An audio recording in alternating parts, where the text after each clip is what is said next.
இந்த நேரத்தில் குறிப்பிட விரும்புகிறேன். சரி, இன்றைக்கி கொஞ்சம் நீண்ட ஒரு வருஷத்துக்கு அப்புறம் தான் இப்போ வந்திருக்கிறேன். போன வருஷம் வந்ததோடு சரி, அதுக்கப்புறம் இப்போ தான் வந்திருக்கிறேன். அப்போ இன்றைக்கி நான் பேசக்கூடிய சப்ஜெக்ட் பேசும்போதே எனக்கு முன்னால் பேசின அருமை நண்பர் ரவிச்சந்திரன், ஜெயச்சந்திரன் இவரெல்லாம் சூரியன் செவ்வாயை பற்றி கொஞ்சம் பேசினாங்க. அதை நான் மறுக்கலை. ஒரு கூடுதல் செய்தி, இடுகதிர் செவ்வாய் எங்கே கூடியிட்டாலும் வாழைவந்தண்ணில் அமங்கலையாவாள்னு ஒரு பாடல் ஜாதக அலங்காரத்தில் இருக்கிறதுனால அதை வச்சே இப்படியே கொண்டு வந்துட்டாங்க. அதுக்கு என்ன காரணம், எதுக்காக அந்த சூரியனையும் செவ்வாய் மட்டும் குறிப்பாக சொல்கிறாங்க?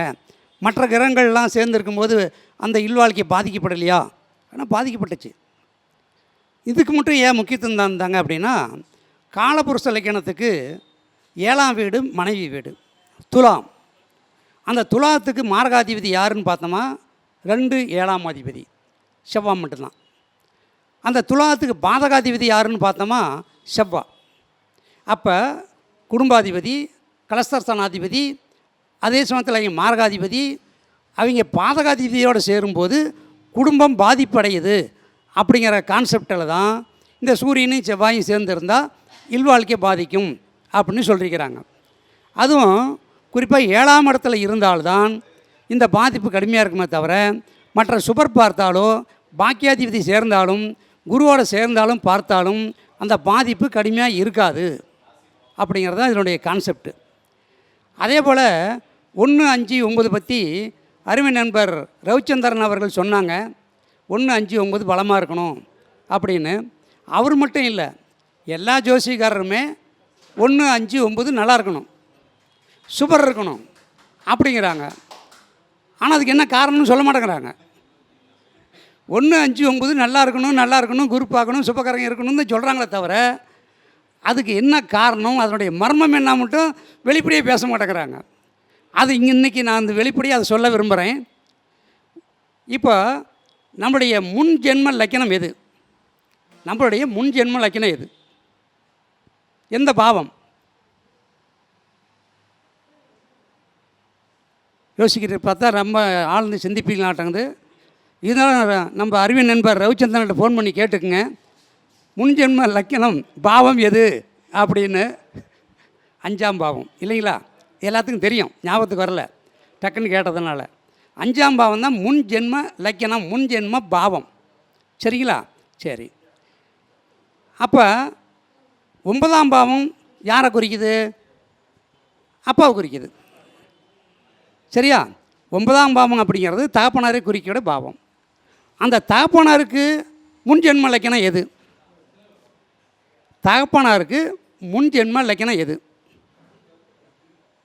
அப்பாவுக்கு 5ஆம் பாவம் தான் முன் ஜென்ம லக்கணம். அப்பாவுக்கு 5ஆம் பாவம் எது? லக்கணம் தானே? சரி, கரெக்டு. இப்போ லக்கணத்தில் ஒருத்தருக்கு பாபகரங்களாக இருக்குது. ராகு, செவ்வாய், சூரியன், சனி இந்த மாதிரி காம்பினேஷனோடு இருக்குது. லக்கணாதிபதியும் கெட்டு போச்சு. அந்த நபர் எப்படி இருப்பார்? எந்த குணநலத்தோடு இருப்பார்? பூரி இருந்து போகாதீங்க. லக்கணத்தில் இந்த பாவகரங்கள் இருக்குது. அவர் எப்படி அப்படி கேரக்டர்? கடுமையானவர், கொடுமையானவர், கேரக்டர் சரியில்லை, மூட்டுத்தனமானவர், இப்படிலாம் சொல்லலாம் இல்லைங்களா? என்னென்ன கெடுதல் இருக்குது அத்தனையும் சொல்லலாம். அத்தனை கொடுமையான கிரகங்களும் இருக்குது. அந்த ஜாதகர் கொடுமையானவரை பார்த்து பெத்த தகப்பன் என்ன சொல்லுவார்? இப்படியாப்பட்ட ஒரு பையனை பெற்றதுக்கு நான் போன ஜென்மத்தில் என்ன பாவம் பண்ணணும்? வருத்தப்படுவாரோ? அவரையும் அறியாமையும் உண்மையை சொல்லி போடுறாரு. முன் ஜென்மத்தில் நான் என்ன பாவம் பண்ணணும், இந்த பையன் எனக்கு வாய்ச்சிருக்கிறான். அப்போ 9ஆம் இடத்துக்கு 5ஆம் பாவம் முன் ஜென்மம் இழைக்கணும்னு அப்பா ஒத்துக்கிறார். அதனால தான் அந்த இடத்துல பாவங்கள் இருக்குது. அந்த பாவம் இருந்தால் தானே அவன் கெட்டவன் ஆகிறான். அப்போ அப்பாவுக்கு முன் ஜென்மம் இழைக்கணும், நம்ம இழைக்கணும்.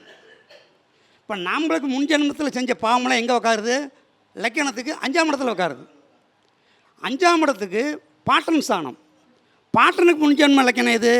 9ஆம் பாவம். அப்போது லக்கணத்தில் பாவங்கள் இருந்தால் அப்பன் செஞ்ச பாவத்தில் நாம் பண்ணுறீங்க வாழ்கிறோம். நாம் செஞ்ச பாவத்தினால் இப்போ வாரிசுகள் வாழுது. இப்போ 5ல் பாவகங்கள் இருந்தால் நம்ம வாரிசுகளுக்கு அதே மாதிரி 5ஆம் பாவம் பாதிக்கப்படும்.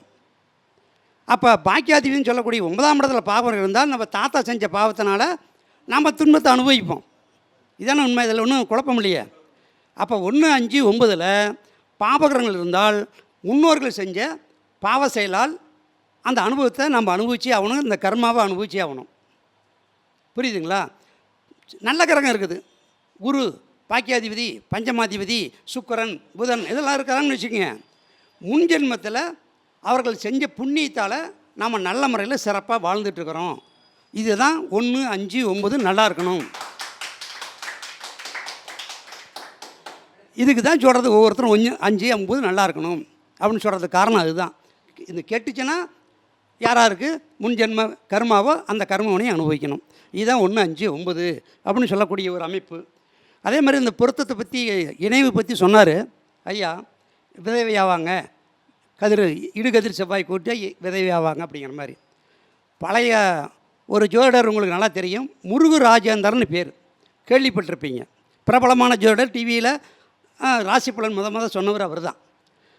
அவர் ஒரு புத்தகத்தில் எழுதுகிறார். அவர் ஜோதிட கலைன்னு வாரப்பத்திரிகை நடத்திட்டு வந்தார், புஸ்தகம் நிறைய போட்டிருக்கார்.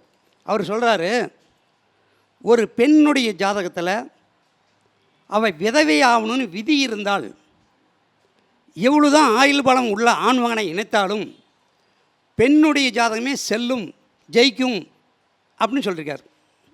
அர்த்தம் புரியுதுங்களா? ஒரு பெண் விதவை ஆகணும்னு விதி இருந்தால் அவளுக்கு நல்ல ஆயுள் உள்ள ஆண்மகனை இணைத்தாலும் இந்த பெண்ணுடைய ஜாதகமே ஜெயிக்கும். இதில் நெகட்டிவாக எதுவும் சொல்லலை. அப்போ என்ன அர்த்தம்?